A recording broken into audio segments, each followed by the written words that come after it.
ಈ ಕಾರ್ಯಕ್ರಮದ ಪ್ರಾಯೋಜಕರು ಜೈನ್ ಇರಿಗೇಷನ್ ಸಿಸ್ಟಮ್ಸ್ ಲಿಮಿಟೆಡ್, ಜಾಗತಿಕ ತುಂತುರು ಮತ್ತು ಹನಿ ನೀರಾವರಿ ಉಪಕರಣಗಳ ಉತ್ಪಾದಕರು, ಬೇಸಾಯ ತಂತ್ರಜ್ಞಾನ ನಿರೂಪಕರು ಹಾಗೂ ರೋಗರಹಿತ ಟಿಶ್ಯೂ ಕಲ್ಚರ್ ಗಿಡಗಳು. ಪೊನ್ನಂಪೇಟೆಯಿಂದ ವಿರಾಜಪೇಟೆ ಹತ್ರ ಬಂದು, ವಿರಾಜಪೇಟೆಗಿಂತ ಮುಂದೆ ಮಡಿಕೇರಿ ಇರೋ ಹತ್ರ ಬಂದು, ಅಲ್ಲೊಂದು ಸ್ವಲ್ಪ ಒಳಗಡೆ ತಗೊಂಡು ನಾವು ಮೈತಾಡಿ ಅನ್ನೋ ಊರಿಗೆ ಬಂದ್ಕೊಂಡು ಇಲ್ಲಿ ಸದ್ಯಕ್ಕೆ ನಾವು ಕುವಲೆ ಮೊಹಮ್ಮದ್ ಹನೀಫ್ ಸರ್ ಅವರದ್ದು ಮನೆಗೆ ಬಂದ್ವಿ.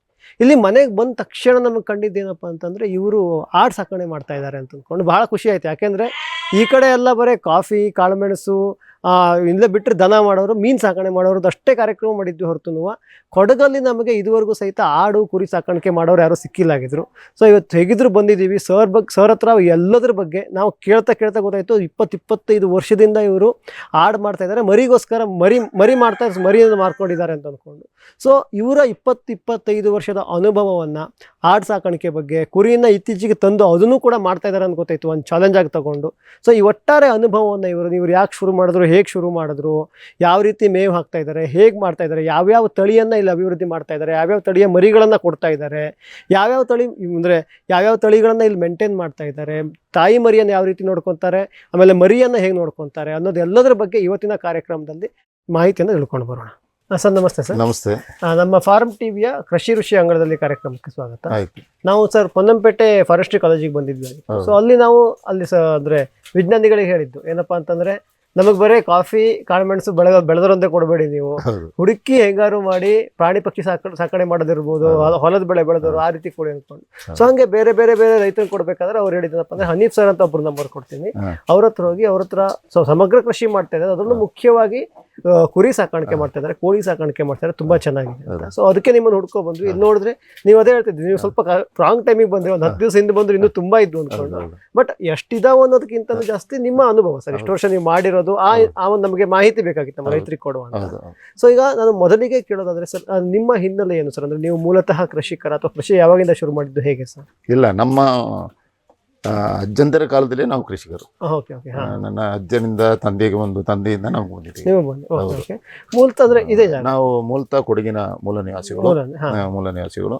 ನಾವು ಕೃಷಿ ಫ್ಯಾಮಿಲಿಗೆ ಹುಟ್ಟಿದವರು, ಎಲ್ಲರೂ ಕೃಷಿಯಲ್ಲಿ ಬೆಳೆದವರು. ನಾನು ತಂದೆಯವರು ಕೃಷಿಯಿಂದ ನಮ್ಗೆ ಬಂದ್ವಿ. ಆದ್ರೆ ನಾನು ಒಂದು 20-25 ವರ್ಷ ಹೊರಗಡೆ ಕೆಲಸ ಮಾಡ್ತಾ ಇದ್ದೀವಿ. ಮತ್ತೆ ಬಂದ್ಬಿಟ್ಟು ಮತ್ತೇನೋ ನಾನು ಕೃಷಿಗೆ ಎಲ್ಲ ಟೈಮಲ್ಲೂ ಕೃಷಿಯಲ್ಲೇ ಮಾಡಿದ್ದೀವಿ. ಸರ್ ನೀವು ಫಸ್ಟ್ ಶುರು ಅಂದ್ರೆ ನಿಮ್ ತಂದೆಯವ್ರ ಕಾಲದಿಂದ ತಾತರ ಕಾಲದಿಂದ ಇಲ್ಲಿ ಏನ್ ಬೆಳೀತಿದ್ರು, ಹೇಗೆ? ಅವರು ತಂದೆಯವ್ರ ಕಾಲದಿಂದ ಅವ್ರು ಬೆಳೀತಾ ಇದ್ದು ಭತ್ತ ಕಾಫಿ ಕೊಡಗಿನ 2 ಬೆಳೆ, ಭತ್ತ ಕಾಫಿ ಮತ್ತೆ ಸ್ವಲ್ಪ ಕಳೆದಾದ್ಮೇಲೆ ಪೆಪ್ಪರ್, ಮೆಣಸು, ಒಳ್ಳೆ ಮೆಣಸು ಮಾಡ್ತಾ ಇದ್ರು. ಅದು ಬಿಟ್ಟು ಬೇರೆ ಏನ್ ಮಾಡ್ತಾ ಇದ್ದಿಲ್ಲ, ಬೇರೆ ಸೊ ನೀವು ಬಂದಾಗ ನಿಮ್ಗೆ ಎಷ್ಟು ಎಕರೆ ಜಮೀನು? ನನಗೆ ಆಕ್ಚುಲಿ ತಂದೆಯವರ ಇದರಿಂದ ಸಿಕ್ಕಿದ್ದು 2.25 ಎಕರೆ. ಬಾಕಿ ಒಂದು 8 ಎಕರೆ ಜಮೀನು ನಾನೇ ಮಾಡಿ. ನೀವೇ ಮಾಡಿ ಹೊಸದಾಗಿ ತಗೊಂಡಿದ್ದೀರಾ. ಸೊ ನೀವು ಸ್ಟಾರ್ಟಿಂಗ್ ಇಲ್ಲಿ ಬಂದಾಗ 2.5 ಎಕರೆ 2.25 ಎಕರೆ ಭತ್ತ ಮತ್ತೆ ಕಾಫಿ ಅಷ್ಟೇ ಇತ್ತು. ಈಗ ನೀವು ಏನೇನು ಮಾಡ್ತಾ ಇದ್ದೀರಾ, ಹೇಗೆ ಸರ್? ಈಗ ನಾನು ಒಂದು ಹೇಳಿದ್ರೆ ಸಮಗ್ರ ಕೃಷಿ ಮಾಡ್ತಾ ಇದ್ದೀನಿ. ನಾನು ಆಡು ಸಾಕ್ತಾ ಇದ್ದೀನಿ, ಕೋಳಿ ಸಾಕ್ತಾ ಇದ್ದೀನಿ, ಜೇನು ಪೆಟ್ಟಿಗೆಗಳನ್ನಿಟ್ಟು ಜೇನು ಕೊಡ್ತಾ ಇದ್ದೀನಿ, ಮೀನ್ ಸಾಕ್ತಾ ಇದ್ದೀನಿ, ಭತ್ತ ಬೆಳೀತಾ ಇದ್ದೀನಿ, ಹಣ್ಣು ಹಂಪಗಳಿದೆ, ಪಪ್ಪಾಯ ಇದೆ, ಮಾವಿನಕಾಯಿ ಇದೆ, ಸಪೋಟ ಇದೆ, ಲಿಚ್ಚಿ ಇದೆ, ಈ ತರ ಹಲಸು ಇದೆ, ಹಲವು ತರದ ಹಲಸುಗಳು ಇದೆ. ಇದರದೆಲ್ಲ ಕೃಷಿಯನ್ನು ಮಾಡ್ತಾ ಇದ್ದೀನಿ, ಎಲ್ಲದೂ ಮಾಡ್ಕೊಂಡು ಇದು ಮಾಡ್ತಾ ಇದ್ದೀರಾ ಅಂತ.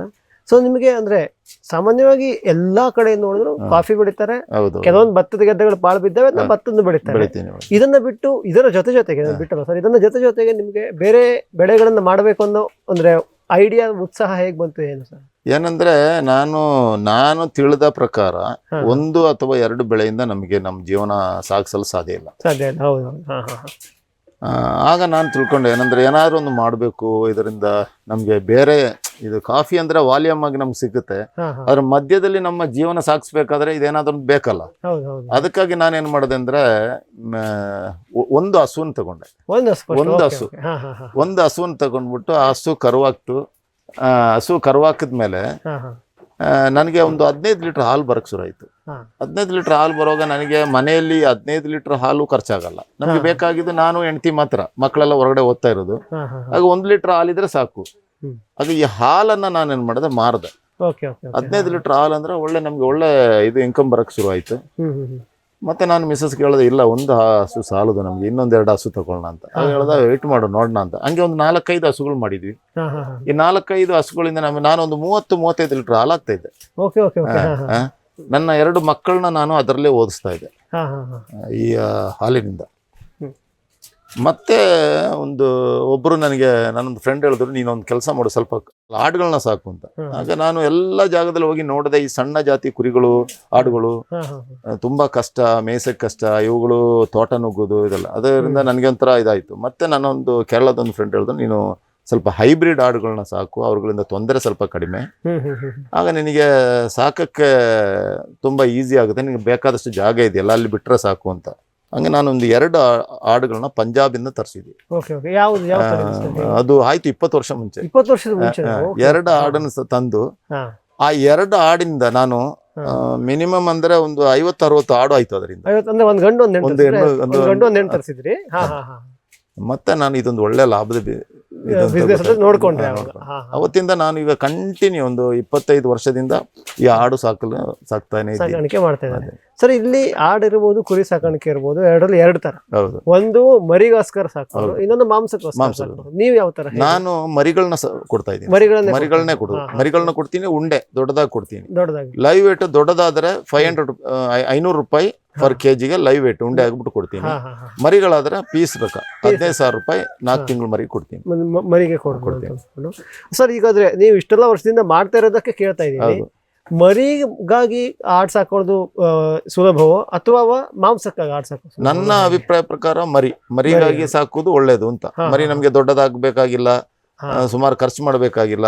ಮರಿಗಳು ಬಂದಾಗ ಒಳ್ಳೆ ಮರಿಗಳಿದೆಯಾ, ಜನ ಬರ್ತಾರೆ, ನೋಡ್ತಾರೆ, ತಗೊಂಡು ಹೋಗ್ತಾರೆ. ಸೊ ನೀವು 20-25 ವರ್ಷದಿಂದ ಮಾಡ್ತಾರೆ, ನಿಮಗೆ ಅದು ಅನುಭವ. ಮರಿ ಕೊಡೋದ್ರಿಂದ ಲಾಭದಾಯಕ.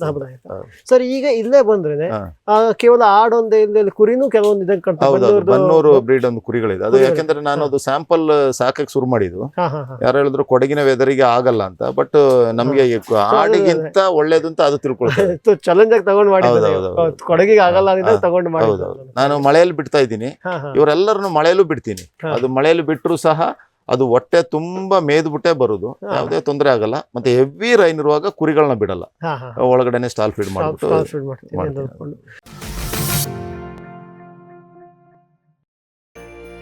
ಗಿಳಿ, ನವಿಲು, ಕಾಗೆ, ಮೈನಾ ಮುಂತಾದ ಹಕ್ಕಿಗಳ ಉಪಟಳ ಹಣ್ಣು, ಕಾಡು, ಧಾನ್ಯದ ಬೆಳೆಗಳಲ್ಲಿ ಮಿತಿಮೀರಿದೆ. ತಮಟೆ, ಪಟಾಕಿ, ಕೂಗು, ರಿಬ್ಬನ್ ಇದೀಗ ಕೆಲಸ ಮಾಡುತ್ತಿಲ್ಲ. ಹಕ್ಕಿ ಬೆದರಿಸಿ ಓಡಿಸಲು ಬಂದಿರುವ ವೈಜ್ಞಾನಿಕ ಉಪಾಯ ಗ್ರೆಸ್ ಇಕೋ ಸೈನ್ಸಸ್ನವರ ಜೈವಿಕ ಧ್ವನಿ ತಂತ್ರಜ್ಞಾನ. ಅತ್ಯಲ್ಪ ಖರ್ಚಿನಲ್ಲಿ ಸುಸ್ಥಿರ ಪರಿಹಾರ, ದೀರ್ಘಕಾಲ ಪರಿಣಾಮಕಾರಿ. ದಾಳಿಂಬೆ, ಸೀಬೆ, ಮಾವು, ಚಿಕ್ಕು ಇತ್ಯಾದಿಗಳನ್ನು ಪ್ರಾಣಿ ಪಕ್ಷಿಗಳಿಂದ ರಕ್ಷಿಸಿಕೊಳ್ಳಿ. ಗ್ರೆಸ್ ಇಕೋ ಸೈನ್ಸಸ್.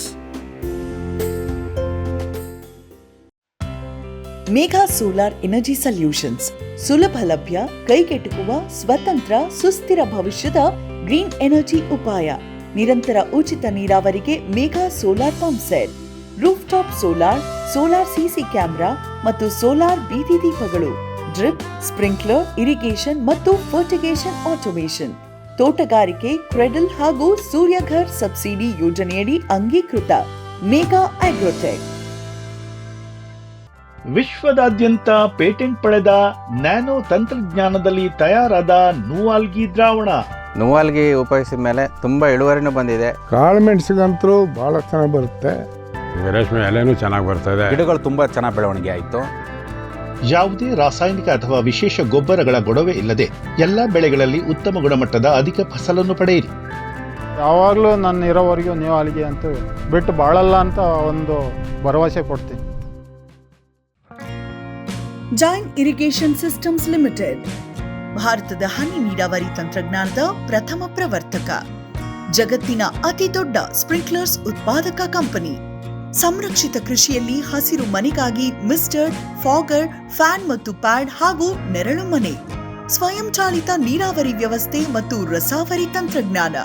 ಕೃಷಿಯಲ್ಲಿ ನೀರಿನ ಸಮರ್ಪಕ ಬಳಕೆ ಹಾಗೂ ಉಳಿತಾಯಕ್ಕೆ ಮತ್ತೊಂದು ಹೆಸರು ಜೈನ್. ಗ್ರೀನ್ ಪ್ಲಾಸ್ಟ್ ಐಎಸ್ಐ ಪ್ರಮಾಣೀಕೃತ ಪರಿಶುದ್ಧ HDPE Jio membrane pond ಲೈನರ್ಗಳು.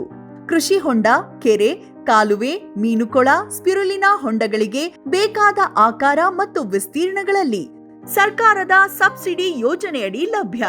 100% ಪುನರ್ಬಳಕೆ, UV ಮತ್ತು ಒಡಕು ನಿರೋಧಕ, ಪಕ್ಕಾ ಜೋಡಣೆ, 5 ವರ್ಷಗಳ ಲಿಖಿತ ವಾರಂಟಿ. ಗ್ರೀನ್ ಪ್ಲಾಸ್ಟ್.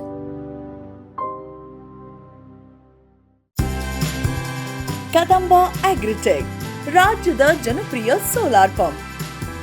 ಅತ್ಯಧಿಕ ಕಾರ್ಯಕ್ಷಮತೆಯ ಸೋಲಾರ್ ಪ್ಯಾನೆಲ್ ಮತ್ತು ಶಕ್ತಿ ಸೋಲಾರ್ ಪಂಪ್. ವಿದ್ಯುತ್ ಕಣ್ಣಾಮುಚ್ಚಾಲೆಯಿಂದ ಮುಕ್ತಿ, ಬೆಳಗಿನಿಂದಲೇ ಹಗಲು ನೀರಾವರಿ. 25 ವರ್ಷಕ್ಕೂ ಹೆಚ್ಚು ಬಾಳಿಕೆಯ ಸೋಲಾರ್ ಪ್ಯಾನೆಲ್ ಮತ್ತು ಸ್ಟೇನ್ಲೆಸ್ ಸ್ಟೀಲ್ ಸೋಲಾರ್ ಪಂಪ್. ನಂಬಿಕಾರ್ಹ ಸೋಲಾರ್ ಪಂಪಿಗೆ ರಾಜ್ಯದ number 1 company Kadamba Agritech. Just ಇದನ್ನ ರಾತ್ರಿ ಕೂಡಕ್ಕಷ್ಟೇನೆ ಮನೆ ಮಾಡಿರೋದು ಹೊರತು ಸ್ಟಾಲ್ ಫೀಡ್ ಮಾಡಲ್ಲ. ಸ್ಟಾಲ್ ಫೀಡಿಂಗ್ ಏನಂದ್ರೆ ನಾನು ಒಂದು ನಿಮ್ಮ ಹತ್ರ ಹೇಳ್ತೀನಿ, ಕುರಿ ಸಾಕುವ ಎಲ್ಲರಿಗೂ ಹೇಳುವುದಷ್ಟೇ, ಸ್ಟಾಲ್ ಫೀಡಿಂಗ್ ಮಾಡುವವರಿಗೆ ಎವ್ರಿ ಡೇ ಅವನಿಗೆ ಇಷ್ಟು ಆಡದ ಮಾಂಸ ಅಂತ ಹೋಗಕ್ಕೆ ಇದ್ದಿದ್ದರ ಮಾತ್ರ ಸ್ಟಾಲ್ ಫೀಡ್ ಅಂದ್ರೆ ಮಾಂಸಕ್ಕೋಸ್ಕರ ಮಾಡೋರಾದ್ರೆ ಆದ್ರೆ ಅವರಿಗೆ ಲಾಭ ಇರುತ್ತೆ. ಏನಂದ್ರೆ ಒಂದು ದಿವಸ ಒಂದು 100 kg ಹೋಯ್ತು, ಆಗ ಆ 100 kgಯಲ್ಲಿ ಒಂದು 10 kgದು ದುಡ್ಡು ನಮ್ಗೆ ಇದಕ್ಕಾಗಿ ಫೀಡ್ಗಾಗಿ ಇಡಬಹುದು. ಇಲ್ಲ ಅಂತ ಹೇಳಿದ್ರೆ ಸಣ್ಣದಾಗಿ ಮಾಡುವವರು ಇದ್ರೆ ಬಿಟ್ಟು ಮೇಯಿಸುವ ಪರಿಸ್ಥಿತಿ ಅವ್ರು ಇದ್ರೆ ಬಿಟ್ಟು ಮೇಯಿಸ್ಬಿಟ್ಟು ಸಾಯಂಕಾಲ ತಂದ್ಬಿಟ್ಟು ಹಿಂಗೆ ಸೊಪ್ಪು ಕಟ್ಕೊಟ್ರೆ ಅವ್ರಿಗೆ ಸಾಕು. ಸದ್ಯಕ್ಕೆ ನೀವು ಎಷ್ಟು ಇದನ್ನು ಇಟ್ಕೊಂಡಿದ್ದೀರಾ ಅಥವಾ ಎಷ್ಟು ಮರಿ ಮಾಡ್ತಾ ಇದ್ದೀರಾ? ಹೇಗೆ? ನಾನು ಈಗ ಒಂದು ರೀಸೆಂಟ್ ಆಗಿ ಸುಮಾರು ಇತ್ತು, ಈಗ ಒಂದು 15-16 ಮರಿಗಳಿದೆ. ಅದು ಆಲ್ರೆಡಿ ಬುಕ್ಡ್. ಅದು ಮರಿಗಳು ಈಗ ಒಂದು 4-5 ದಿವಸದಲ್ಲಿ ಪೊನ್ನಂಬೆಟ್ಟಕ್ಕೆ ಹೋಗುತ್ತೆ, ಅದೆಲ್ಲ ಮರಿಗಳಾಗಿದೆ. ಅದು ಅಲ್ಲದೆ ಈಗ ರೀಸೆಂಟ್ ಆಗಿ ಒಬ್ರು ಬಂದ್ರು, ಒಂದು ಫ್ಯಾಮಿಲಿ ಬಂದ್ರು ಕೇರಳಕ್ಕೆ, ಒಂದು ಮದುವೆ ಇದೆ ಅಂತ ಹೇಳ್ಬಿಟ್ಟು ಅದು ಮರಿಗಳನ್ನ ಕೊಟ್ಟಿಲ್ಲ, ದೊಡ್ಡದನ್ನ ನೋಡ್ಬಿಟ್ಟು ಸೆಲೆಕ್ಟ್ ಮಾಡಿ ತಗೊಂಡು ಕೆಜಿಗೆ 500 ರೂಪಾಯಿ ಪ್ರಕಾರ ಉಂಡೆ ತಗೊಂಡೋದ್ರು. ಓಕೆ ಸರ್, ಈಗ ನಾನು ನೆಕ್ಸ್ಟ್ ವಾಪಸ್ ಇದಕ್ಕೇನೆ ಬಂದ್ರೆ ನಿಮ್ಮ ಹತ್ರ ಯಾವ್ಯಾವ ತಳಿಯ ಆಡಿದೆ? ಹೇಗೆ ನೀವು ಕುರಿ ಹೇಳಿದ್ರೆ ಬಂದೂರು ಇದೆ, ಹೌದು ಕುರಿ ಬಂದೂರು ಅಂತ ಇದೆ. ಆಡುಗಳು ಹೈದರಾಬಾದ್ ಬೀಟಲ್ ಇದೆ, ಅಟ್ಟಪಾಡಿ ಬ್ಲಾಕ್ ಇದೆ, ಒಂದು ಕೋಟೋ ಇದೆ, ಮಲಬಾರಿ ಬೋಯರ್ ಕ್ರಾಸ್ ಮರಿಗಳು. ಅಂದ್ರೆ ಇದರಲ್ಲಿ ಫಸ್ಟ್ ನೀವು ಹೇಳಿದ್ರಿ ಹೈದರಾಬಾದ್ ಬೀಟಲ್, ಆ ತಳಿಯ ವಿಶೇಷತೆ ಏನು? ಹೇಗೆ? ಹೈದರಾಬಾದ್ ಬೀಟಲ್ ಅಂದ್ರೆ ಅದು ಹೆವಿ ಸೈಜ್ ಇರುವಂತ ಹಾಡು. ಅದು ನೀವು ಸ್ಟಾಲ್ ಫೀಡಿಂಗ್ ಮಾಡಿದ್ರೆ ಒಂದು ತಕ್ರೀಬನ್ ನಿಮಗೆ ಒಂದು ಸೈಜ್ 240 kg ತನಕ ಬಂದ್ಬಿಡ್ತದೆ. ಮೇಲ್ ಫಿಮೇಲ್ ಅಷ್ಟು ಬರಲ್ಲ. ಮತ್ತೆ ಒಳ್ಳೆ ಸೈಜ್, ಅದು ಕಾಣಕ್ಕೊಂದು ಲುಕ್ ಇರುತ್ತೆ ನೋಡಿ. ನಂದು ವೈಟ್ ಒಂದಿದೆ, ಆ ಸೈಡ್ ಒಂದು ರೆಡ್ ಇದೆ ನೋಡಿ, ಅದು ಕಿವಿ, ಅದು ಫಿಮೇಲ್, ಇದು ವೈಟ್ ಇದಿದೆ. ಅದರದ್ದು ಒಂದು ಕಾಣೋದು ಲುಕ್ ಒಂದು ತುಂಬಾ ಚೆನ್ನಾಗಿದೆ. ಅದು ಎಂತ ಆಡಾದ್ರೂ ಸಹ ಅದು ನಮ್ಗೆ ಮಾಂಸಕ್ಕೆ ಅಂದ್ರೆ 80 kgಗೆ ಕಡಿಮೆ ಆಗಲ್ಲ. ಏನಂದ್ರೆ ನಮ್ಗೆ ಒಂದು 500 ರೂಪಾಯಿ ಸೇರಿಸಿದ್ರೆ ದುಡ್ಡು ಆಯ್ತಲ್ಲ. ಸರ್, ಇದು ಒಂದಾಯ್ತು, ಯಾವ್ದ್ರದ್ದು ಹೈದರಾಬಾದಿ ಬೀಟ್ ಅಂತ ಆಯ್ತು. ನೆಕ್ಸ್ಟ್ ಯಾವ್ದಿದೆ? ಅಟ್ಟಪಾಡಿ ಬ್ಲಾಕ್ ಇದೆಯಲ್ಲ, ಅದು ಒಳ್ಳೆ ಮರಿಗಳನ್ನ ಸಾಕುತ್ತೆ, ಒಳ್ಳೆ ಹಾಲು ಕೊಡ್ತಾಳೆ ಅವಳು. ಅಂದ್ರೆ ಸೊ ಮರಿ ಹುಟ್ಟಿದ್ಮೇಲೆ ಚೆನ್ನಾಗಿ ನೋಡ್ಕೊಳ್ಳುವಂತ ಅಟ್ಟಪಾಡಿ ಬ್ಲಾಕ್ ತಳಿ ಆಯ್ತು. ಅದ್ರದ್ದು ವೇಟ್ ಬಹುಶಃ ಇಷ್ಟು ಬರುತ್ತೆ ಅಲ್ಲ? ಅದರದ್ದು ವೇಟ್ ಅಂದ್ರೆ ಫಿಮೇಲ್ ಬಂದ್ಬಿಟ್ಟು ಒಂದು 40 kg ಒಳಗಡೆ, ಮೇಲ್ ಬಂದ್ಬಿಟ್ಟು ಒಂದು 45 kg ಬರ್ಬೋದು. ಅಷ್ಟೇ. ನೆಕ್ಸ್ಟ್ ಇನ್ನೊಂದು ಕೋಟೋ ಇದೆ, ಕಿವಿ ಉದ್ದ ಇರೋದು ನೋಡಿ, ಅದೊಂದು ಕೋಟೋ ಅಂತ ಹೇಳಿ ಬ್ರೀಡ್. ಅದು ಮೇಲ್ ಮಾತ್ರ, ಅದು ಒಳ್ಳೆ ಬ್ರೀಡ್, ಅದು ಮೇಲ್ ಮಾತ್ರ ತಂದಿದ್ದೀನಿ ನಾನು. ಅದನ್ನ ಮೇಲನ್ನ ಮಲಬಾರಿಗೆ ಕ್ರಾಸ್ ಮಾಡ್ಸಕ್ಕಾಗಿ ತಂದಿದ್ದೀನಿ. ಓಕೆ, ನೀವು ಅದಕ್ಕೆ ಅಂದ್ರೆ ಯಾವಾಗ ಮಲಬಾರಿ ಮತ್ತು ಕೋಟೋ ಮರಿಗಳಿದಾವೆ, ಅದು ಅಂದ್ರೆ ಮಲಬಾರಿಗೆ ಬೇರೆ ಆಡಿನ ಕ್ರಾಸ್, ದೊಡ್ಡ ಬ್ರೀಡ್ ನ ಕ್ರಾಸ್ ಮಾಡಿಸಿದ್ರೆ ಏನಂದ್ರೆ ಮರಿಗಳು ಒಳ್ಳೆ ದಟ್ಟಪುಷ್ಟಾದ ಮರಿಗಳು ಸಿಗುತ್ತೆ. ಇದು ಅದರದ್ದೇ ಸೇಮ್ ಬ್ಲಡ್ ಲೈನ್ ನಾನು ಮಾಡ್ಸಲ್ಲ ಕ್ರಾಸ್. ಈಗ ಇದು ಅಷ್ಟೇ, ಈಗ ಇವನು ಒಂದು 2 ಕ್ರಾಸು ಅಥವಾ ಒಂದು 3 ಕ್ರಾಸು, ಅದಾದ್ರೆ ಇದನ್ನ ಚೇಂಜ್ ಮಾಡ್ಬಿಡ್ತೀನಿ. ಗಂಡನ್ ಚೇಂಜ್ ಮಾಡ್ಬಿಡ್ತೀನಿ, 2-3 ಕ್ರಾಸ್ ತನಕ ಇಟ್ಕೊಳ್ತೀನಿ, ಆಮೇಲೆ ಚೇಂಜ್ ಮಾಡ್ತೀನಿ. ಮಕ್ಕಳೆಲ್ಲ ಇದಾಗುತ್ತೆ. ಸರ್, ಈಗ ಇನ್ನೊಂದೇ ನಿಮ್ಮ ಹತ್ರ ಅಂದ್ರೆ ನಾ ಕೇಳೋದು ಹೆಂಗಂತಂದ್ರೆ, ನೀವು ಯಾವತ್ತು ಬೇರೆ ಬೇರೆ ಜಾತಿದ ಕ್ರಾಸ್ ಮಾಡ್ತೀರಾ, ಒಂದೇ ಜಾತಿ ಕ್ರಾಸ್ ಮಾಡ್ತೀರಾ? ಹೇಗೆ? ಇಲ್ಲ, ಬೇರೆ ಬೇರೆ ಜಾತಿನೇ. ಅದು ಯಾಕೆ ಹಾಗೆ ಸರ್? ಅಂದ್ರೆ ಯಾಕಂದ್ರೆ ಮರಿಗಳು ಒಳ್ಳೇದ್ ಸಿಕ್ಬೇಕಾದ್ರೆ ನಾವು ಬೇರೆ ಬೇರೆ ಜಾತಿನ ಬರೀ ಒಂದು ಬ್ರೀಡರ್, ಈಗ ಒಂದು ಬ್ರೀಡರ್ ಏನ್ ನೋಡ್ತಾನೆ, ಅವನು ಬಾಯರ್ ಬೇಕಾದ್ರೆ ಬಾಯರ್ದೇ ಇದನ್ನ ಬಿಟ್ಬಿಟ್ಟು ಅವನು ಸಾಕ್ತಾನೆ. ಅಂತ ಬ್ರೀಡರ್ ಆದ್ರೆ ಅವನಿಗೆ ಬೇರೆ ಅದೇ ಜಾತಿನ ಕ್ರಾಸ್ ಮಾಡಿಸ್ಬೋದು. ನಾನು ಬ್ರೀಡರ್ ಆಗಿ ಇದು ಮಾಡ್ತಾ ಇಲ್ಲ, ನಾನು ಹೆಂಗಂದ್ರೆ ಮರಿಗಳನ್ನ ಸಾಕ್ತಾ ಇರೋದು. ಈ ಮರಿಗಳನ್ನ ಸಾಕುವಾಗ ನೋಡಿ ಎಲ್ಲ ಬೇರೆ ಬೇರೆ ಟೈಪ್. ಇದು ಹೈದರಾಬಾದ್ ಬೀಟಲ್, ಇದಕ್ಕೆ ಕೊಂಬಿಲ್ಲದ ಜಾತಿ ನೋಡಿ. ಅದು ಕೊಬ್ಬು ಏನು ಕಸಿಗಿಸಿ ಮಾಡಿದಲ್ಲ, ಕೊಂಬಿಲ್ಲದ ಜಾತಿ. ಸೊ ನೀವು ಒಬ್ಬ ಬ್ರೀಡರ್ ಆಗಿ ಅವನು ಏನಾದ್ರು ಬರೇ ಮರಿ ಅಂದ್ರೆ ಇದನ್ನ ಮುಂದೆ ಬ್ರೀಡಿಂಗ್ ಗೆ ಮರಿ ಕೊಡೋದಾದ್ರೆ ಸೇಮ್ ಸ್ಪೀಸೀಸ್ ಅನ್ನ ಕ್ರಾಸ್ ಮಾಡಿಸಬಹುದಾಗಿತ್ತು. ನೀವು ಮರಿ ಸಾಕ್ತಾ ಇದ್ರೆ ಮರಿ ಕೊಡೋದಕ್ಕೆ, ಮರಿಯಿಂದ ಮಾಂಸಕ್ಕಾಗಿ ತಗೊಂಡೋಗೋರಿಗೆ ಕೊಡೋದಕ್ಕೆ ಅಥವಾ ಸಾಕೋರಿಗೆ ಕೊಡೋದಕ್ಕೆ ನಿಮಗೆ ಕ್ರಾಸ್ ಬಿಡೋದನ್ನ ಮಾಡ್ತಾರೆ. ಅದು ಹೆವಿ ಮರಿಗಳು ಬರುತ್ತೆ ಅಂತ, ಮರಿಗಳು ಬರುತ್ತೆ, ಹೆವಿ ಮರಿಗಳು. ಸರ್ ನಂದು ನೀವು ಒಂದು ಅದು ಎಷ್ಟು ಬಾರಿ ಕ್ರಾಸ್ ಮಾಡಿದ್ರೆ ಲೆಕ್ಕಾಚಾರ ಇಡಬೇಕು ಅಂತ. ಸೊ ಒಂದೇ ಬ್ಲಡ್ ಲೈನ್ ಇರುತ್ತೆ ಅನ್ನೋದನ್ನ ಒಂದು ಈಗ ನೋಡಿ, ಒಂದೇ ತಾಯಿದ 2 ಮಕ್ಕಳು ಇರುತ್ತೆ, ಅದನ್ನ ಕ್ರಾಸಿಗೆ ಬಿಡಲ್ಲ. ಒಂದೇ ತಂದೆದ ಮಕ್ಕಳು ಇರುತ್ತೆ, ಅದನ್ನ ಕ್ರಾಸಿಗೆ ಬಿಡಲ್ಲ. ಸೊ ಅದನ್ನ ನೀವು ಗಮನ ಹರಿಸಬೇಕು ಮುಖ್ಯವಾಗಿ. ಸರ್ ನೀವ್ ಹೇಳಿದ್ರೆ ಈಗ ಕಾಮನ್ ಆಗಿ ಗಂಡು ಸಹಿತ ಚೇಂಜ್ ಮಾಡ್ತಾ ಇರ್ತೀರಿ, ಅವತ್ತನ್ನ ಚೇಂಜ್ ಮಾಡ್ತಾ ಇರ್ತೀರಾ ಅಂತಂದ್ರೆ ಎಲ್ಲಿಂದ ತರ್ತೀರಾ ಸರ್ ತಳಿ? ನಾನು ಬೇರೆ ನಾನು ಇದು ಈಗ ಕೋಟಾ ತಂದಿದ್ದು ಗುಜರಾತ್ ಇಂದ, ಅದು ಮೈಸೂರು ತನಕ ಟ್ರೈನ್ ಅಲ್ಲಿ ಬಂತು, ಇದಾಯ್ತು. ಇದು ಒಂದು ತಂದಿದ್ದು ಕೇರಳದಿಂದ, ಬೀಟಲ್ ತಂದೆ. ಯಾರ ಜಾಗದಲ್ಲಿ ನನಗೆ ಒಳ್ಳೆ ಮರಿಗಳು ಕಾಣುತ್ತೆ ಆ ಮರಿಗಳನ್ನ ಆನ್ಲೈನ್ ಅಲ್ಲಿ ತರಿಸ್ತೀನಿ. ಪೇಮೆಂಟ್ ಎಲ್ಲ ಆನ್ಲೈನ್ ಮಾಡ್ತೀನಿ, ಅವರು ಟ್ರೈನ್ ಅಲ್ಲೋ ಇಲ್ಲಾಂದ್ರೆ ಇದರಲ್ಲೇ ಕಳಿಸ್ತಾರೆ. ಸರ್ ಎಷ್ಟು ವರ್ಷದ ಮರಿ ಕಾಮನ್ ಆಗ್ತದೆ? ನಾನು 4 ತಿಂಗಳು ಮರಿ ಒಳ್ಳೆ ಬಿಟ್ಟು ಮೇಕ್ ಶುರು ಆಗುವಂತ ಮರಿಗಳನ್ನ ತರ್ತೀನಿ. ನಾವು ಮರಿಗಳನ್ನೇ ತರೋದು, ದೊಡ್ಡದನ್ನ ತರಲ್ಲ. ಯಾಕಂದ್ರೆ ಮರಿಗಳನ್ನೇ ತಂದ್ಬಿಟ್ಟು ಸಣ್ಣದಿಂದ ಸಾಕಿದ್ರೆ ಅದು ಕರೆಕ್ಟ್ ಆಗಿ ನಮ್ಮ ಇದಕ್ಕೆ ಬರುತ್ತೆ. ಸೊ 4 ತಿಂಗಳು ಯಾವಾಗ ಅದು ಮೇಯಕ್ ಶುರು ಮಾಡುತ್ತೆ ಆವಾಗಿಂದ ತರ್ತೀರಾ ಅಂತ ಅನ್ಕೊಂಡು ತಂದು ಎಷ್ಟು ತಿಂಗಳಿಗೆ ಇದಕ್ಕೆ ವಾಪಸ್ ಫಸ್ಟ್ ಕ್ರಾಸಿಂಗ್ ಮಾಡಕ್ ರೆಡಿ ಆಗಿರುತ್ತೆ? 1 ವರ್ಷ ತನಕ ಅದನ್ನ ಕ್ರಾಸಿಗೆ ಬಿಡಲ್ಲ ನಾನು. 1 ವರ್ಷ ತನಕ ಇವಳನ್ನ ಯಾವ್ದಕ್ಕೂ ಕ್ರಾಸ್ ಬಿಡಲ್ಲ. 6 ಮಂತ್ಗೆ ಕ್ರಾಸಿಗೆ ಬಿಡ್ಬೋದು, 6 ತಿಂಗಳಿಗೆ ಕ್ರಾಸಿಗೆ ಬಿಡಬಹುದು, ಬಟ್ ನೀವು ಬಿಡಲ್ಲ. ನಾನ್ ಬಿಡಲ್ಲ. ನಾನು 1 ವರ್ಷ ತನಕ ನಾನು ಕರೆಕ್ಟ್ ಆಗಿ ಆ ಮೇಲನ್ನ 1 ವರ್ಷ ತನಕ ನಾನು ಸಾಕ್ತೀನಿ. ಈಗ ನೋಡಿ, ಆ ಕೋಟನ ಕ್ರಾಸಿಗೆ ಬಿಟ್ಟಿಲ್ಲ, ಅದಕ್ಕೆ ನಾನು ಸಪರೇಟ್ ಅದ್ರೊಳಗೆ ಸೇರಿಸಿದ್ದು. ಅದು 1 ವರ್ಷ ಆದ್ರೆ ಅದರದ್ದು ಒಳ್ಳೆ ಹೆಲ್ತ್ ಆಗಿರುತ್ತೆ, ಹುಟ್ಟುವ ಮಕ್ಕಳು ಅಷ್ಟು ಚೆನ್ನಾಗಿರುತ್ತೆ. ಮಂಗ, ಹಂದಿ, ಕಾಡೆಮ್ಮೆ, ಜಿಂಕೆ, ಆನೆ ಮುಂತಾದ ವನ್ಯ ಪ್ರಾಣಿಗಳ ಕಾಟದಿಂದ ಬೇಸತ್ತಿದ್ದೀರಾ? ಚಿಂತಿಸಬೇಡಿ. ಗ್ರಾಸ್ ಇಕೋಸೈನ್ಸಸ್ ನವರ ಜೈವಿಕ ಧ್ವನಿ ತಂತ್ರಜ್ಞಾನ ನಿಮ್ಮ ನೆರವಿಗಿದೆ. ಕಾಫಿ, ಕೋಕೋ, ತೆಂಗು, ಅಡಿಕೆ, ದಾಳಿಂಬೆ, ಬಾಳೆ, ಹೂ, ಹಣ್ಣು, ತರಕಾರಿ, ಭತ್ತ, ಕಬ್ಬು ಬೆಳೆ ಸಂರಕ್ಷಿಸಿ. ಅಂತಾರಾಷ್ಟ್ರೀಯ ತಂತ್ರಜ್ಞಾನ, ಕೈಗೆಟುಕುವ ಬೆಲೆ. ಏರ್ಪೋರ್ಟ್ ಅಳವಡಿಸಿದ ತಂತ್ರಜ್ಞಾನ ಈಗ ನಿಮ್ಮ ತೋಟ ರಕ್ಷಣೆಗೆ. ಗ್ರಾಸ್ ಇಕೋಸೈನ್ಸಸ್. ಬ್ಯಾರಿಕ್ ಸೆಂಟರ್ ಫೆರ್ಮೋನ್ ಟ್ರಾಪ್ಸ್ನೊಂದಿಗೆ ರೇನೋಸಾರಸ್ ದುಂಬಿ ಮತ್ತು ಕೆಂಪು ಮೂತಿ ಹುಳುಗಳಿಂದ ತೆಂಗು, ತಾಳೆ, ಅಡಿಕೆ ಮರಗಳ ಸಂರಕ್ಷಣೆ. ತರಕಾರಿ ಮತ್ತು ಹಣ್ಣಿನ ಬೆಳೆಗಳಲ್ಲಿ ಹಣ್ಣಿನ ನೊಣಗಳ ನಿಯಂತ್ರಣಕ್ಕೆ ಬ್ಯಾರಿಕ್ ಸ್ಕ್ಯಾಚ್ ಫ್ರೂಟ್ ಫ್ಲೈ ಹಾಗೂ ವೆಜಿಟೇಬಲ್ ಫ್ಲೈ ಟ್ರ್ಯಾಪ್. ರಸ ಹೀರುವ ಕೀಟಗಳನ್ನು ಹಿಡಿಯಲು ಬಣ್ಣದ ಕ್ರೋಮ್ಯಾಟಿಕ್ ಸ್ಟಿಕ್ಕಿ ಟ್ರ್ಯಾಪ್ಸ್. ಪೇಟೆಂಟ್ ಹೊಂದಿದ ತಂತ್ರಜ್ಞಾನ, ದೀರ್ಘಕಾಲದವರೆಗೂ ಬಾಳಿಕೆ. ಕೀಟನಾಶಕಗಳಿಗೆ ಪರ್ಯಾಯ, ಪರಿಸರಕ್ಕೆ ಪೂರಕ. ಸುಸ್ಥಿರ ಸಾವಯವ ಕೃಷಿಗಾಗಿ ಬ್ಯಾರಿಕ್ಸ್. ಜೈನ್ಸ್ ಜಗತ್ತಿನ ಅತಿದೊಡ್ಡ ಅಂಗಾಂಶ ಕೃಷಿ ಪ್ರಯೋಗಾಲಯ ಹಾಗೂ ಟಿಸಿ ಗಿಡಗಳ ಉತ್ಪಾದಕರು. ಸಮೃದ್ಧ ಇಳುವರಿಗೆ ಜೈನ್ ಜೀನೇನ್, ಯಾಲಕ್ಕಿ, ನೇಂದ್ರನ್ ಹಾಗೂ ಕೆಂಪು ಬಾಳೆ ಸಸಿಗಳು, ದಾಳಿಂಬೆ, ಭಗವತಳಿಯ ರೋಗಮುಕ್ತ ಸಸಿಗಳು, ಲಕ್ನೋ 49 ಪೇರಳೆ, ಸ್ಟ್ರಾಬೆರಿ ಇತ್ಯಾದಿ ಗಿಡಗಳು ಯೋಗ್ಯ ಬೆಲೆಯಲ್ಲಿ. ಅಂಗಾಂಶ ಕೃಷಿಯ ಜಾಗತಿಕ ಬ್ರ್ಯಾಂಡ್ ಜೈನ್. ಫ್ಯೂಚರ್ ಬಯೋಟೆಕ್ ಸಾವಯವ ಕೃಷಿಯ ವೇಗವರ್ಧಕ. ಪೋಷಕಾಂಶ ಪೂರೈಕೆಗೆ ಎನ್ಪಿಕೆ ಕಲ್ಚರ್, ವ್ಯಾಮ್, ಪಿಎಸ್ಪಿ ಮತ್ತು ಕೆಎಂಬಿ. ಜೈವಿಕ ರೋಗ ಕೀಟ ನಿಯಂತ್ರಣಕ್ಕೆ ಟ್ರೈಕೋಡರ್ಮಾ, ಸೂಡೋಮೊನಾಸ್. ಸಾವಯವ ಗೊಬ್ಬರ ಉತ್ಪಾದನೆಗೆ ಕಾಂಪೋಸ್ಟ್ ಕಲ್ಚರ್. ಹೂವು ಕಾಯಿ ಉದುರುವ ಸಮಸ್ಯೆಗೆ ಕಾಮಧೇನು ಮತ್ತು ಸತ್ವ. ಮಣ್ಣಿನ ಆರೋಗ್ಯ ವೃದ್ಧಿಗೆ ಫ್ಯೂಚರ್ ಬಯೋಟೆಕ್, ಧಾರವಾಡ.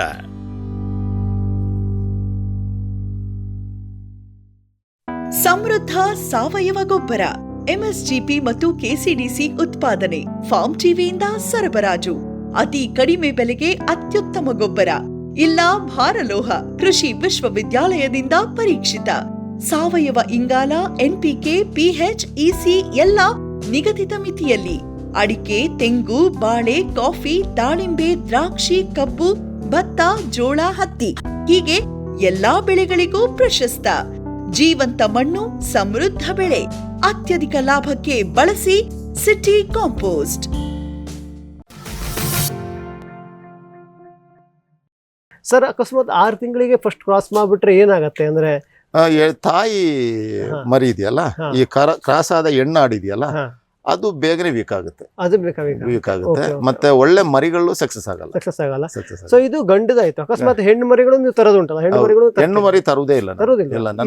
ನನ್ನದೇ ಇದನ್ನ ಮಾತ್ರ ನಾನು ನಿಮ್ಮಿಂದಲೇ ಇಲ್ಲಿಂದ ತಗೋಬಹುದು. ಹೌದು, ಹೆಣ್ಣು ಮರಿಗಳನ್ನ ಅದೇ ನೀವು ಅವಾಗ ಹೇಳ್ತೀನಪ್ಪ, ನೀವು ಪ್ಯೂರ್ ಮರಿಗಳನ್ನ ಮಾಡ್ತಾ ಇಲ್ಲ. ಸೊ ನಿಮ್ಮಿಂದನೇ ಬಂದಿರೋ ಹೆಣ್ಣಿನ ತಗೊಂಡು ಮಾಡ್ಬೋದು ಹೌದು. ಹಾಗೆ ಅನ್ಕೊಂಡು ನಿಮ್ಮಿಂದ ಬಂದಿರೋ ಗಂಡನ್ನೇ ಮತ್ತೆ ತಗೊಂಡು ಇದು ಮಾಡೋದೈತೆ ಮತ್ತೆ ಮಾಡ್ತೇನೆ. ಅದನ್ನು ನೀವು ಅದು ಮಾಡೋದು. ಮಾಡ್ತೇನೆ, ಅದು ಓಕೆ ಓಕೆ ನನ್ನಲ್ಲಿ ಬಂದ ಮರಿಗಳು ನಾನು ಯಾಕೆ ಹೆಣ್ಣುಗಳನ್ನ ತರಲ್ಲ ಅಂತ ಹೇಳಿದ್ರೆ ಹಾ ನನಗೆ ಈ ಸಣ್ಣ ಹೆಣ್ಣುಗಳನ್ನ ತರುವುದು ಇಷ್ಟ ಇಲ್ಲ, ಸಣ್ಣ ಹೆಣ್ಣು ಮರಿಗಳನ್ನ. ಯಾಕೆಂದ್ರೆ ಇವರು ಸಣ್ಣದಲ್ಲಿರುವಾಗ ಗ್ರೋತ್ ಗೊತ್ತಾಗಲ್ಲ. ಹಾ ಹಾ ಹಾ ಈಗ ನಂದೇ ಮರಿಗಳಾದ್ರೆ ನಿಮ್ಗೆ ಆ ಮರಿಗಳನ್ನೇ ನೋಡಿ ಹೆಂಗಿದೆ ಅಂತ ಎಲ್ಲ ಮರಿಗಳು ಹಾ, ಹಾ. ಎಲ್ಲ ನಮ್ದು ಈ 6-7 ತಿಂಗಳದ ಆಡ್ ತರ ಇದೆ ಮರಿಗಳು. ಅದೇ ಅದೇ ಅದಕ್ಕೆ ಅಂದ್ರೆ ಹಾ. ಅದು ಅದಕ್ಕೆ ಗಂಡಿಗೆ ಹೆಣ್ಣಿಗೆ ಡಿಫ್ರೆನ್ಸ್ ಗೊತ್ತಾಗದೇ ಇರೋ ರೀತಿ ಅಷ್ಟು ಚೆನ್ನಾಗಿ ಬೆಳ್ಕೊಂಡಿದೆ. ಹೌದು ಹೌದು ಹೌದು ಸೊ ನೀವು ಹೊರಗಡೆಯಿಂದ ಹೆಣ್ಣದು ತರ ಪ್ರಶ್ನೆ ಇಲ್ಲ, ಇದರಿಂದ ತರೋದು. ಹೌದು. ಹೆಣ್ಣಿಗೂ ಹಾಗೇನೆ ಸರ್, 1 ವರ್ಷ ತನಕ ಬ್ರೀಡಿಂಗ್ ಬಿಡಲ್ಲ ಬಿಡಲ್ಲ ಬಿಡಲ್ಲ ಬಿಡಲ್ಲ ಬಿಡಲ್ಲ ಬಿಡಲ್ಲ. ಬರುತ್ತೆ. ಅದರ ಒಳ್ಳೆ ಆಕ್ಟಿವ್ ಇದ್ರೆ ಕ್ರಾಸಿಗೆ ಬಿಡ್ತೀನಿ. ಕ್ರಾಸ್ ಅದು ಒಳ್ಳೆ ಅದು ಕ್ರಾಸಿಗೆ ಅದನ್ನ ತಾಯಿ ಹಾಗೆ ಅದು ಮಗುನ ಸಾಕುವಂತ ಕೆಪಾಸಿಟಿ ಅದಕ್ಕೆ ಇದೆ ಅಂತ ಹೇಳಿದ್ರೆ ನಾನು ನೋಡ್ಬಿಟ್ಟು ಅಂದ್ರೆ ಬಿಡ್ತೀನಿ. ಅದು ಯಾವಾಗ ಹೆಂಗ್ ಗೊತ್ತಾಗ ಸರ್ ಇದೆ ಅದು ಬಾಯಿ ಬಡಿತಾ ಇರುತ್ತೆ. ಹಾ ಹಾ ಮತ್ತೆ ಇನ್ನೊಂದಂದ್ರೆ ಅದ್ರಿಗೆ ಡಿಸ್ಚಾರ್ಜ್ ಆಗುತ್ತೆ, ಹಾ ಹಾ ಆಗ ನಮ್ಗೆ ಗೊತ್ತಾಗುತ್ತೆ ಅದು. ಗೊತ್ತಾಗುತ್ತೆ. ಬಂತು. ಸೊ ಆವಾಗ ದಷ್ಟಪುಷ್ಟವಾಗಿದ್ರೆ ಬಿಡ್ತೀರಾ ಅಂತ ಬಿಡ್ತೀನಿ ಅನ್ಕೊಂಡು. ಬಿಡ್ತೀನಿ. ಸರ್ ಒಂದ್ ಬಾರಿ ಕ್ರಾಸ್ ಆದ್ಮೇಲೆ ಸಕ್ಸಸ್ ಆಗಿದೆಯೋ ಇಲ್ಲೋ ಅಥವಾ ಫೇಲ್ ಆಗೋ ಚಾನ್ಸಸ್ ಇರುತ್ತೆ ಹೇಗೆ? ಇರುತ್ತೆ ಇರುತ್ತೆ ಇರುತ್ತೆ ಅಲ್ವಾ? ಈ ಫೈಲ್ ಆದ್ರೆ ನೆಕ್ಸ್ಟ್ ಮಂತ್ ಮತ್ತೇನು ಕ್ರಾಸಿಗೆ ಮತ್ತೆ ಕ್ರಾಸ್ ಬಿಡ್ತೀರಾ? ಬರುತ್ತೆ. ಸೊ ನಿಮ್ಗೆ ಒಂದ್ ಬಾರಿ ಸಕ್ಸಸ್ ಆದ್ಮೇಲೆ ಎಷ್ಟು ತಿಂಗಳ ಗರ್ಭ ಕಟ್ಟುತ್ತೆ ಹೆಂಗೆ? 6 ತಿಂಗಳಲ್ಲಿ ಅದು ಇದಾಗುತ್ತೆ. 6 ತಿಂಗಳಲ್ಲಿ ಬರುತ್ತೆ. ಓಕೆ. ಈ ಸರ್ ಮರಿ ಹಾಕದ ಮೇಲೆ ಹೌದು. ತಾಯಿನ ಯಾವ ರೀತಿ ನೋಡ್ಕೊಂತೀರಾ? ನಾವು ಮರಿನ ಯಾವ ರೀತಿ ನೋಡ್ಕೊಂತೀರಾ? ಕಂಪ್ಲೀಟ್ ಅದು ಗರ್ಭವತಿ ಅಂತ ಗೊತ್ತಾದ್ಮೇಲೆ ಅದನ್ನ ಸಪರೇಟ್ ಮಾಡ್ತೀವಿ. ಸಪರೇಟ್. ಓಕೆ. ಅದಕ್ಕೆ ಸಪರೇಟ್ ಈಗ ಎಲ್ಲದಕ್ಕೂ ಕೊಡ್ತೀವಿ. ಅದಕ್ಕೆ ನಾವು ಮಿನರಲ್ ಮಿಕ್ಸರ್ ಕೊಡ್ತೀವಿ, ಜೋಳ ಕೊಡ್ತೀವಿ, ಕಡಲೆ ಸಿಪ್ಪೆ ಕೊಡ್ತೀವಿ, ಗೋಧಿ ಬೂಸ ಕೊಡ್ತೀವಿ. ಅದಕ್ಕೆ ಒಂದು ಸಪರೇಟ್ ಕೇರ್ ಒಂದು ಆಡಿಗೆ ಒಂದು ದಿನಕ್ಕೆ 100 ಗ್ರಾಮ್ಸ್ ಪ್ರಕಾರ ಫೀಡಿಂಗ್ ಮಾಡಿದ್ರೆ ಸಾಕು. ಅದಕ್ಕಿಂತ ಜಾಸ್ತಿ ಮಾಡಿದ್ರೆ ಡೈಜೆಷನ್ ಆಗಲ್ಲ. ಮತ್ತೆ ಇನ್ನೊಂದೇನಂದ್ರೆ ಯಾವ ತಳಿ ಆಡುಗಳು ಸಹ ಎಲ್ಲಿ ಯಾವುದೇ ವೆದರ್ಗೂ ಅದು 1 ತಿಂಗಳಲ್ಲಿ ಫುಲ್ ಕವರ್ ಆಗ್ಬಿಡುತ್ತೆ, ಫುಲ್ ಅಡ್ಜಸ್ಟ್ ಆಗುತ್ತೆ. ಸೊ ಅಂದ್ರೆ ನನ್ನ ಕೇಳಿದ್ರೆ ಅಂತಂದ್ರೆ ಕೆಲವೊಬ್ರು ಹೇಳ್ತಾರೆ ಉತ್ತರ ಭಾರತದಿಂದ ತರಬೇಡ್ರಿ, ಸುಮ್ಮನೆ ಹೇಳೋದು. ಬಹಳಷ್ಟು ಇದಾವೆ, ಶಿರೋ ಇವು ತರಬೇಡಿ, ಅಡ್ಜಸ್ಟ್ ಆಗಲ್ಲ ಅಂತಾರೆ. ಅದು ಈ ನಮ್ಮ ಒಂದು ನೀವು ತಿಳ್ಕೊಳ್ಬೇಕಾಗಿದ್ದು, ಈ ಹೆವಿ ಬ್ರೀಡ್ ಅಲ್ಲಿ ಈ ಮೂಗು ಚಪ್ಪಟೆ ಆಗಿರುವಂತ ಒಂದು ಬ್ರೀಡ್ ಇದೆ. ಆ ಬ್ರೀಡ್ಗಳು ನಮ್ಮ ಇಲ್ಲಿದು ಕೋಲ್ಡ್ ವೆದರಿಗೆ ಸ್ವಲ್ಪ ಉಸಿರಾಡಕ್ಕೆ ಪ್ರಾಬ್ಲಮ್ ಆಗುತ್ತೆ. ಅದಕ್ಕೆ ನೀವೇನ್ ಮಾಡ್ಬೇಕಂದ್ರೆ ಆ ಟೈಮಲ್ಲಿ ತುಂಬಾ ಚಳಿ ಇರುವ ಟೈಮಲ್ಲಿ, ಮಳೆ ಜಾಸ್ತಿ ಇರೋ ಟೈಮಲ್ಲಿ ಗೂಡು ಸ್ವಲ್ಪ ಎತ್ತರ. ಈಗ ನೋಡಿ ನಾನೆಲ್ಲ 0 ಬಡ್ಜೆಟಿಂಗ್ ಪ್ಲಾನ್ ಅಲ್ಲೇ ಮಾಡಿದ್ದು, ಗೂಡ ಹೈಟೆಕ್ ಏನ್ ಮಾಡಿಲ್ಲ.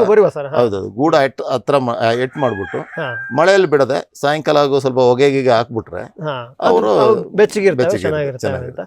ಅದೇ ತಾಯಿನ ಯಾವ ರೀತಿ ಕೇರ್ ಮಾಡ್ತೀರಾ? ತಾಯಿನ ಇದೆ ಅದನ್ನ ಸಪರೇಟ್ ಮಾಡ್ತೀನಿ. ಬೇರೆ ಆಡುಗಳು ಅದ್ರ ಮೇಲೆ ಅದ್ರ ಮೇಲೆ ಏರತ್ತರನು, ಅದನ್ನ ಗುದ್ದತ್ತರನು, ಆಡುಗಳು ಬಿಟ್ಟಾಗ ಹತ್ಲ ಗುದ್ದುತ್ತಲ್ಲ, ಅದನ್ನ ನೋಡದೆ ಅದನ್ನ ಸಪರೇಟ್ ಆಗಿ ಮಾಡ್ಬಿಟ್ಟು ಮಿನರಲ್ ಮಿಕ್ಸರ್ ಕೊಡ್ತೀನಿ. ಮಿನರಲ್ ಮಿಕ್ಸರ್ ಅದಕ್ಕೆ ತಾಯಿಗೆ ಡೈಲಿ ಕೊಡ್ತಾ ಇರ್ತೀನಿ. 15 ml ಕೊಡ್ತೀನಿ ಒಂದು ತಾಯಿಗೆ. ಮತ್ತೆ ಗರ್ಭವತಿ ಆದ ಆಡಿಗೆ ವರ್ಮ್ಸ್ಗೆ ಕೊಡಲ್ಲ, ಡಿವರ್ಮ್ ಮಾಡಲ್ಲ. ಗರ್ಭವತಿ ಆಗೋದಕ್ಕಿಂತ ಮುಂಚೆ ಎವ್ರಿ ಮಂತ್ಸ್ ಎಲ್ಲದಕ್ಕೂ ಕೊಡ್ತೀನಿ. ತಾಯಿಯನ್ನು ಸಪರೇಟ್ ಕೇರ್ ಮಾಡ್ಕೊಂಡು ಅದನ್ನ ನೋಡ್ಕೊಳ್ತೀವಿ. ಆಗ ಮಗು ಚೆನ್ನಾಗಿ ಬೆಳೆದಿರುತ್ತೆ, ಮಗು ಒಳ್ಳೆ ಮಗು ನಮ್ಗೆ ಸಿಗುತ್ತೆ ಅಂತ. ಸರ್ ನಾವು ಇದ್ರಲ್ಲಿ ನೋಡಿದ್ವಿ, ಅದರಲ್ಲಿ ನಮ್ದು ಟಗರಲ್ಲಿ ನೋಡಿದೀವಿ. ಕೆಲವೊಂದು ಜಾತಿ ಹೆಂಗಿದೆ ಅಂತಂದ್ರೆ 2 ಮರಿ ಹಾಕೋದು ಇದೆ. ಇದು ನಿಮ್ಗೆ ಎಲ್ಲ ಜಾತಿನೂ ಇದರಲ್ಲಿ ನನ್ನ ಹತ್ರ ಆಡುಗಳು ಫಸ್ಟ್ 1 ಮರಿ ಹಾಕುತ್ತೆ, ಮತ್ತೆ ಎಲ್ಲಾ ಟೈಮಲ್ಲೂ 2 ಮರಿ 3 ಮರಿ ಹಾಕುತ್ತೆ. ಫಸ್ಟ್ ಬಾರಿ ಮಾಡಿದಾಗ ಒಂದೇ ಮರಿ. Okay okay. ಸೊ ಆ ರೀತಿ ಅಂದ್ರೆ ನಿಮ್ಮ ಹತ್ರ ಇರೋ ಎಲ್ಲಾ ತಳಿಗಳಿಂದ ತಳಿ ವ್ಯತ್ಯಾಸ ಇದೆ ಅಥವಾ ಎಲ್ಲ ತಳಿಗಳು ಹಾಗೆ ಕಾಮನ್ ಆಗಿ ಮೋಸ್ಟ್ಲಿ ಒಂದೊಂದು ತಳಿಗಳು ಒಂದೊಂದೇ ಮರಿ ಹಾಕೊಂಡು ಬರುತ್ತೆ. ನನ್ನ ಹತ್ರ ಇರೋದೆಲ್ಲ ಈಗ 2 ಮರಿ ಹಾಕಿದಾಗಿದೆ. ನೆಕ್ಸ್ಟ್ ಮೋಸ್ಟ್ಲಿ ಅವರು 3 ಮರಿ ಹಾಕುವಂತ ಇದೆ, ಅದ್ರ ನೋಡೋದು ಗೊತ್ತಾಗುತ್ತೆ. Okay okay. ಸರ್ ಈಗ ಮರಿ ಹಾಕಾದ್ಮೇಲೆ ತಾಯಿನ ಯಾವ ರೀತಿ ಕೇರು, ಮರಿನ ಯಾವ ರೀತಿ ಕೇರು? ಮರಿ ಹಾಕಿದ ಮರಿ ಹಾಕ್ಬಿಟ್ಟು ಕೆಳಗಡೆ ಮರಿ ಬಿತ್ತು ಅಂತ ಹೇಳಿದಾಗ ನಾನು ಒಳ್ಳೆ ಬಟ್ಟೆಯಲ್ಲಿ ಮರಿನ ಫುಲ್ ಒರೆಸಿ ತೆಗಿತೀನಿ. ಒರೆಸಿ ತೆಗೆದ್ಬಿಟ್ಟು ಅದರ ಬಾಯಿದ ಮೂಗನ್ನ ಕೈಯಲ್ಲಿ ಹಿಡಿದ್ಬಿಟ್ಟು ಕರೆಕ್ಟ್ ಆಗಿ ಊದ್ಬಿಟ್ಟು ಮೂಗೊಳಗಡೆಯಿಂದ ಮೂಗೊಳಗಡೆ ಕಫ ಏನಾದ್ರು ಇದ್ರೆ ಕ್ಲಿಯರ್ ಆಗುತ್ತೆ. ಮತ್ತೆ ಇಮಿಡಿಯೇಟ್ ಆಗಿ ಅದನ್ನ ತೆಗೆದು ನನ್ನ ಕಾಲ್ನ ಈ ಕೈಯಲ್ಲಿ ಕೂರಿಸ್ಬಿಟ್ಟು ಅದರ ಚೆನೆ ಹಾಲು ಇದೆಯಲ್ಲ ಅದನ್ನ ಅದರ ಮೊಲೆಗೆ ಬಾಯಿ ಹಾಕ್ಸ್ಬಿಟ್ಟು ಹಿಂಡ್ಬಿಟ್ಟು ಅದನ್ನ ಕುಡಿಸ್ತೀನಿ. ಅದು ತಾಯಿದು ಹಾಲು ಆ ಟೈಮಲ್ಲಿ ಕುಡಿಸಿದ್ರೇನೆ ಆ ಮರಿಗಳು ಅಷ್ಟು ಗ್ರೋತ್ ಆಗಿರುತ್ತೆ.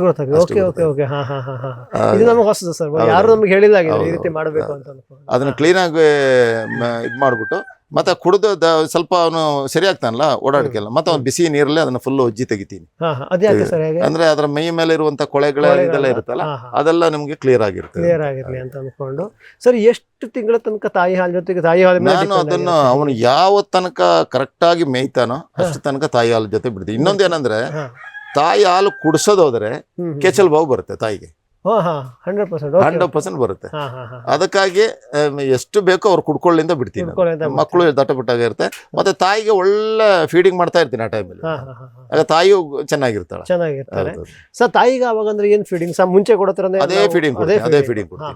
ಮತ್ತೆ ಇನ್ನೊಂದೇನಂದ್ರೆ ನಾನು ನನ್ನ ಪ್ರಕಾರ ನನ್ಗೆ ಗೊತ್ತಿರೋ ಪ್ರಕಾರ ಆಡು ಮರಿ ಹಾಕಿ ಮಾರನೇ ದಿನ ನಾನು ಆಡನ್ನ ಹೊರಗಡೆ ಬಿಡ್ತೀನಿ ಮೇಯಕ್ಕೆ, ತಾಯಿನ.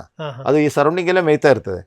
ಅದು ಏನ್ ನಮ್ಮ ತಾಯಿಯಂದರು ಅಜ್ಜಂದಿರು ಹೇಳೋ ಮಾತು ಕೇಳಿದ್ದು, ಆಡು ಅದಕ್ಕೆ ಬೇಕಾದ ಮೆಡಿಸಿನ್ಸ್ ಅದೇ ತಿನ್ಕೊಳ್ಳುತ್ತೆ, ಸಾಮಾನ್ಯವಾಗಿ ಎಲ್ಲರೂ ಅದೇ ಹೇಳ್ತೀವಿ, ಅದೇ ತಿನ್ಕೊಳ್ಳುತ್ತೆ ಅಂತ. ಅದಕ್ಕಾಗಿ ನಾನು ಏನ್ ಮಾಡ್ತೀನಿ, ಅದ್ರ ತಾಯಿಯನ್ನ ಮರಿನಾಗೆ ಸೇಫ್ ಆಗಿ ಇಲ್ಲಿ ಇದಿಟ್ಬಿಟ್ಟು ತಾಯಿಯನ್ನ ಪ್ರತಿ ದಿವಸ ಬಿಡ್ತೀರಾ ಅಥವಾ ಪ್ರತಿ ದಿವಸನೂ ಹೊರಗಡೆ ಬಿಡ್ತೀರಾ? ಸೊ ಅದಕ್ಕೆ ಆವಾಗ ಏನೇನ್ ಬೇಕೋ ಅವು ಎಲ್ಲ ಹುಡುಕಿ ತಿನ್ಕೊಂಡು ಬರುತ್ತೆ. ನಾನು ನೆಕ್ಸ್ಟ್ ಅದೇ ಕೇಳೋದಿದೆ, ಎಷ್ಟು ದಿವಸ ಆದ್ಮೇಲೆ ಹೊರಗೆ ಬಿಡ್ತೀರಾ? ಅಲ್ಲ, ಮಾರನೇ ದಿನನೇ. ಸರ್ ಈಗ ಒಂದ್ ಮರಿ ಬಹುಶಃ ಒಂದ್ 3-4 ತಿಂಗಳಾಯ್ತು ಅನ್ಕೊಳ್ಳಿ, ಅವಾಗ ತಾಯಿ ಹಾಲು ಕುಡಿಯೋದನ್ನ ಬಿಟ್ಟಾದ್ಮೇಲೆ ವಾಪಸ್ ಹೊರಗಡೆ ಬಿಡೋದನ್ನ ಜೊತೆಗೆ ಮೇಯ್ಕೊಳತ್ತೆ. ಅವಾಗೆಲ್ಲ ಉಳಿದವ್ರು ಇದನ್ನ ಕೇರ್ ಎಲ್ಲ ಮಾಡ್ಕೊಂಡು. ಅದು ಒಂದು ಈಗ ನನ್ನ ಈ ಬ್ಲ್ಯಾಕ್ ಆಡು ಅವಳು ಹೆಂಗೆ ಅಂದ್ರೆ ಬಾಕಿ ಇರುವುದು ಮರಿ ಹಾಕುವ ಟೈಮಲ್ಲಿ ಅವಳಿಗೆ ಗೊತ್ತಾಗುತ್ತೆ, ಅದು ಎಲ್ಲಾನ ಕರ್ಕೊಂಡು ಬರುತ್ತೆ. ಅದು ಬಂದಿಲ್ಲ ಅಂದ್ರು, ಮಕ್ಕಳು ಬಂದಿಲ್ಲ ಅಂದ್ರು ಬಾಯಿ ಬಡಿತಾ ಇರುತ್ತೆ. ಆತರ ಆ ರೀತಿಯಾಗಿ. ಸರ್ ನೀವು ದಿವಸ ಹೊರಗಡೆ ಬಿಡ್ತೀರಲ್ಲ ಕಾಮನ್ ಆಗಿ, ಸೊ ಗರ್ಭಿಣಿಯನ್ನು ಸಪರೇಟ್ ಆಗಿ ಕಟ್ಟಿರ್ತೀರಾ? ಇಲ್ಲ, ಬಿಡ್ತೀನಿ. ಗರ್ಭಿಣಿನೂ ಕೂಡ ಬಿಡ್ತೀರಿ? ಅವ ಹೊರಗಡೆ ಮರಿ ಹಾಕ್ಬಿಟ್ರಿ? ಅದು ಮರಿ ಹಾಕಲ್ಲ, ನನ್ಗೆ ಗೊತ್ತಿದೆ. ಮರಿ ಹಾಕುವ ಪೀರಿಯಡ್ ನನ್ಗೆ ಗೊತ್ತಿರುತ್ತೆ. ಇವತ್ತು ಮರಿ ಆಗುತ್ತೆ ಅಂತ ಹೇಳಿದ್ರೆ ಅದಕ್ಕೆ ಬೆಳಗ್ಗೆಯಿಂದ ಡಿಸರ್ಜ್ ಸ್ಟಾರ್ಟ್ ಆಗಿರುತ್ತೆ. ಆಗ ನಾನು ಅದನ್ನ ಬಿಡಬೇಡ, ಗೂಡಲ್ ಹಾಕು ಅಂತ ಹೇಳ್ತೀನಿ. ಒಂದೊಂದು ಮರಿಗಳು ವೀಕ್ ಆಗಿರುತ್ತೆ, ಒಂದೊಂದ್ಸಲ ವೀಕ್. ಇದು ಇವನು ತುಂಬಾ ವೀಕ್ ಆಗಿದೆ ಮರಿ, ತುಂಬಾ ಬೇಗ ನಾವು ಅದು ಸತ್ತೋಗ್ತಾನೆ ಅಂತ ತಿಳ್ಕೊಂಡಿದೀವಿ. ನಾನು ಆ ಟೈಮಲ್ಲಿ ಏನ್ ಮಾಡಿದೆ ಅಂದ್ರೆ, ಫುಲ್ ಇದನ್ನ ರಾತ್ರಿ ಹಗಲು ಎಲ್ಲ ಬಟ್ಟೆಯಲ್ಲಿ ಸುತ್ತಿ ಬೆಂಕಿ ಹತ್ರ ಬೆಚ್ಚಗಾಗಿ ಇಟ್ಬಿಟ್ಟು ಹಾಲು ರಾತ್ರಿ ಎದ್ದುಬಿಟ್ಟು ಹಾಲು ಕುಡಿಸ್ಕೊಂಡು ಹಂಗೆ ಸಾಕಿದ ಮರಿಗಳು. ಒಳ್ಳೆ ಮನುಷ್ಯನ ಆತರ ಮಾಡಿದ್ರೆ ಬದುಕ್ತವೆ. ಸರ್ ನಾವು ಶುರು ಮಾಡಿದ್ ಹೆಂಗಪ್ಪ ಅಂದ್ರೆ ಒಂದ್ ಎಪಿಸೋಡ್ ಅಲ್ಲಿ ಮುಗಿಸಬಹುದೇನೋ ಅಂತ ಶುರು ಮಾಡಿದ್ವಿ, ಆದ್ರೆ ಈಗ 20 ನಿಮಿಷ ಮೇಲೆ ಆಗ್ತಾ ಇದೆ. ಇಷ್ಟೊಂದು ಅನುಭವ ಇದೆ, ಇಷ್ಟೊಂದು ಇನ್ಫಾರ್ಮೇಶನ್ ಇದೆ ನಿಮ್ಮ ಹತ್ರ ಅಂತ ಅಂದ್ಕೊಂಡು ಸದ್ಯಕ್ಕೆ ನಮ್ಮ 1ನೇ ಎಪಿಸೋಡ್ ಅನ್ನ ಇಲ್ಲಿಗೆ ಮತ್ತೆ ಸಡನ್ ಒಂದ್ವರೆಗೆ ಕಟ್ ಮಾಡುವ, ಮತ್ತೆ ಮುಂದಿನ ಎಪಿಸೋಡ್ ಅಲ್ಲಿ ಉಳಿದಿರೋ ವಿಷಯಗಳನ್ನು ತಿಳ್ಕೊಳ್ಳೋಣ. ಧನ್ಯವಾದಗಳು ಸರ್. ಮೊಹಮ್ಮದ್ ಹನೀಫ್ ಸರ್ ಹತ್ರ ಅವರದ್ದು ಈ ಆಡು ಸಾಕಣೆಯಲ್ಲೇ ನಮಗೆ 2 ಕಂತುಗಳನ್ನು ನಾವು ಮಾಡಿದ್ವಿ. ಸೊ ಇವತ್ತಿನ ಮೊದಲನೇ ಕಂತಿನಲ್ಲಿ ನಮಗೆ ಮೊಹಮ್ಮದ್ ಹನೀಫ್ ಸರ್ ಅವರ ಒಂದು ಹಿನ್ನೆಲೆ, ಅವರ ಪರಿಚಯ, ಅವರು ಕೃಷಿಗೆ ಯಾವ ರೀತಿ ಬಂದರು, ಏನೇನೆಲ್ಲ ಮಾಡ್ತಾ ಇದ್ದಾರೆ ಅನ್ನೋದ್ರ ಜೊತೆಗೆ ಆಡು ಸಾಕಣೆಯಲ್ಲಿ ಇವರು ಮಾಂಸಕ್ಕೆ ಸಾಕೋದನ್ನ ಬಿಟ್ಟು ಮರಿಯನ್ನೇ ಯಾಕೆ ಮಾಡ್ತಾ ಇದ್ದಾರೆ, ಈ ಮರಿಯಿಂದ ಮಾಡೋದ್ರಿಂದ ಒಬ್ಬ ರೈತನಿಗಿರೋ ಲಾಭ ಏನು, ಇವರು ಯಾವ ರೀತಿ ಶುರು ಮಾಡಿದ್ರು, ಯಾವ್ಯಾವ ತಳಿಗಳಿದ್ದಾವೆ, ಯಾವ್ಯಾವ ತಳಿಗಳನ್ನು ಅಭಿವೃದ್ಧಿ ಮಾಡ್ತಾ ಇದ್ದಾರೆ, ಆಮೇಲೆ ತಾಯಿಯನ್ನ ಯಾವ ರೀತಿ ಆರೋಗ್ಯವಂತವಾಗಿರೋ ರೀತಿ ನೋಡ್ಕೊಬೇಕು, ಮರಿ ಹಾಕಿದ್ಮೇಲೆ ಏನೇನು ಮಾಡಬೇಕು ಅನ್ನೋದನ್ನ ನಮಗೆ ಇಷ್ಟೋ ತನಕ ತಿಳಿಸ್ಕೊಟ್ರು. ಇವರದ್ದೇ ಆಡು ಸಾಕಾಣಿಕೆದು ಮುಂದಿನ ಭಾಗ ಕೂಡ ಇದೆ, ಅದನ್ನು ಕೂಡ ನಿರೀಕ್ಷಿಸಿ ಅಂತ ಹೇಳ್ತಾ ನಮ್ಮ ಇವತ್ತಿನ ಕಾರ್ಯಕ್ರಮವನ್ನು ಮುಗಿಸೋಣ. ನಮಸ್ಕಾರ. ಈ ಕಾರ್ಯಕ್ರಮದ ಪ್ರಾಯೋಜಕರು ಜೈನ್ ಇರಿಗೇಷನ್ ಸಿಸ್ಟಮ್ಸ್ ಲಿಮಿಟೆಡ್, ಜಾಗತಿಕ ತುಂತುರು ಮತ್ತು ಹನಿ ನೀರಾವರಿ ಉಪಕರಣಗಳ ಉತ್ಪಾದಕರು, ಬೇಸಾಯ ತಂತ್ರಜ್ಞಾನ ನಿರೂಪಕರು ಹಾಗೂ ರೋಗರಹಿತ ಟಿಶ್ಯೂ ಕಲ್ಚರ್ ಗಿಡಗಳು.